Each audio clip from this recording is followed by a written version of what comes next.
যারা বলে বাচ্চাদের হাতে দেশ নিরাপদ নয়, আমরা বলি এই বাচ্চা ছেলেরাই কিন্তু আছে সামনে থেকে বুক পেতে দিয়ে গুলি খেয়ে মৃত্যু শহীদ হয়ে আপনাদের জন্য আজকে নিরাপদ বাংলাদেশ উপহার দিয়েছে।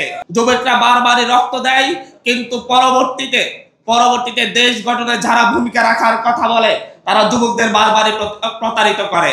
যুবকদের হাতেই বাংলাদেশ নিরাপদ। আগামীর বাংলাদেশ গড়ে তুলতে এদেশের যুবকরাই নেতৃত্ব দিবে ইনশাআল্লাহ। এবং জনতা সকলে এক কাতারে এসে মিলিত হয়েছে। উদ্দেশ্য ছিল একটাই, এই দেশকে দিল্লির দাসত্ব থেকে মুক্ত করা। আমাদের পূর্বপুরুষরা ব্রিটিশদের থেকে মুক্তি দিয়েছে, পাকিস্তানিদের থেকে মুক্তি দিয়েছে, আর আমরা এই যুবকরা আমাদের অভিভাবকদেরকে সাথে নিয়ে আমরা দিল্লির দাসত্ব থেকে বাংলাদেশকে মুক্ত করেছি। কালার এক্সপার্ট জর্জ স্যাপ এবং মাইল্ড অন হ্যান্ডস টেকনোলজি সমৃদ্ধ অরিক্স ক্রিস্টাল ওয়াশ আপনার লন্ড্রি এক্সপার্ট। যতবারই ইতিহাসের বাঁক বদল ঘটিয়ে দিয়েছে যুবকরা, ততবারই যুবকদেরকে অবমূল্যায়ন করে নেতৃত্ব হাতে তুলে নিয়েছিল প্রবীণরা। আমরা এখানে প্রবীণ যুবকদের ভেদাভেদ সৃষ্টি করতে আসিনি। আমরা বলতে চাচ্ছি যুবকরা বারবারই রক্ত দেয়, কিন্তু পরবর্তীতে দেশ গঠনে যারা ভূমিকা রাখার কথা বলে তারা যুবকদের বারবারই প্রতারিত করে। কিন্তু 24-এর গণ অভ্যুত্থানে সেই আশ্বাস এই দেশের জনগণ আর গ্রহণ করেনি। তারা বলেছে, এদেশের মানুষ মনে করছে যুবকদের হাতেই বাংলাদেশ নিরাপদ।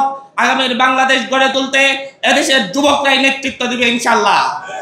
যারা আমাদেরকে বাচ্চা ছেলে মনে করে, যারা বলে বাচ্চাদের হাতে দেশ নিরাপদ নয়, আমরা বলি এই বাচ্চা ছেলেরাই কিন্তু আছে সামনে থেকে বুক পেতে দিয়ে গুলি খেয়ে মৃত্যু শহীদ হয়ে আপনাদের জন্য আজকে নিরাপদ বাংলাদেশ উপহার দিয়েছে। সুতরাং নবীন প্রবীণের সংমিশ্রণে যদি প্রবীণরা যদি নবীনদেরকে গ্রহণ করতে না পারে, তাহলে ইতিহাসের এই বাঁক বদলের মুহূর্তে বাংলাদেশকে এক ধরনের একটি প্রজন্মের সংঘাতের দিকে আপনারা ধাবিত করছেন বলে আমরা মনে করব। যুবকরা নেতৃত্ব দিয়েছে, যুবকরা প্রবীণদেরকে গ্রহণ করেছে এবং যুবক প্রবীণের সংমিশ্রণে সহযোগিতায় আগামীর বাংলাদেশ গড়ে তুলতে আমরা ঐক্যবদ্ধ। আমরা কোনো ভেদাভেদ চাই না।